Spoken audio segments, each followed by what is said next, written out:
Seguramente has escuchado hablar sobre el bruxismo, pero ¿sabes realmente en qué consiste?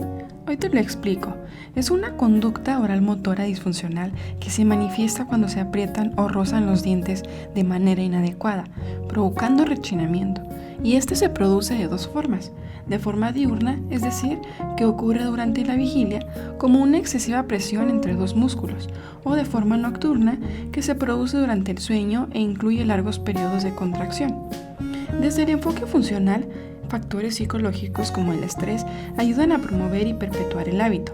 Según el enfoque estructural, el bruxismo es el resultado de interferencias oclusales que provocan movimientos disfuncionales de la mandíbula.